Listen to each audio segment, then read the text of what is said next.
So Centennial IPA from Flathead Lake Brewing Company.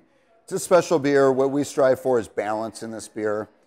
First of all, what you're going to notice right off the bat is the color. So we have this nice, darker than pale, reddish hue to the beer, and that's coming from our caramel malts. Balance is everything. So you want to have a malt profile as well as a hop profile in your beer. So when you first bring it up, you're going to smell the hops from the aroma. You're going to put it to your palate. You're going to taste those malts going on in there, and then the bitterness will come through. And you want that all balanced along with the color and the alcohol content. If you have too much alcohol, it's going to be hot, so you certainly don't want that. But IPAs lend themselves to be about 7% alcohol. This is a 6.9% alcohol beer.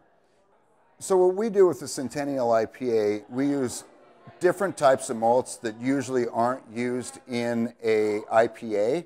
Most IPAs are used just caramel malts, C60, C20, things like that. What we've put in here is a Vienna malt, which is Munich-like, and it has a nice malty aromatic to it. And also wheat goes into this, a few caramels, and then honey. So we create a little bit of sweetness. The caramel malts are creating the color, and the Vienna is giving this body to it, this backbone to it, and a little bit of malt aroma to lend itself to be with those hops. So you have the Centennial hops in there that are citric aroma and floral, and then you have the Vienna that's going to accentuate the maltiness of the beer. And so that's where we gain the balance in a beer like this. You don't want to pick up an IPA and just have it be pure hops.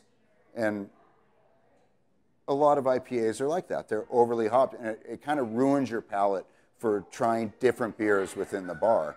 So with this, you can drink this, and then you can switch to a stout or something lower in hops like a porter and still be able to taste it. So we want it to be hoppy, 50 IBU, but not too hoppy. Palatable, balanced is what we're going for in this, with a beautiful color. Okay, so we do 5 hop additions in this.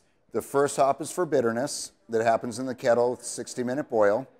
The second hop also happens in the kettle, 30-minute boil. That's going to create flavors and bitterness in the beer. Third hops happen 5 minutes at the end of boil, so right before the end of boil, you dump them in. At 5 minutes, it doesn't give the hops enough time to isomerize, which means create bitterness in the beer. All you're going to pick up from 5 minutes worth of boil is aroma.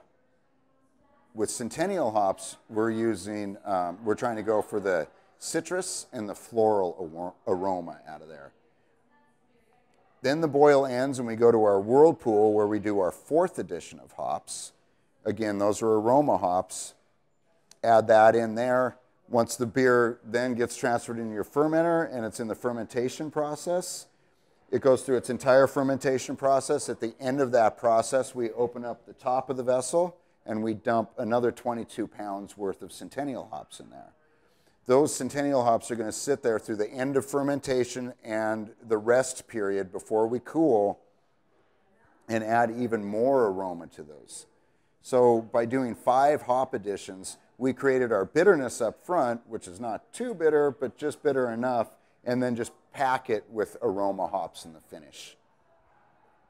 We call it Centennial because of the 100-year anniversary of Glacier National Park. We made it as a one-off. People liked it so much that it's become a year-round beer for us. In fact, it's one of our flagship beers.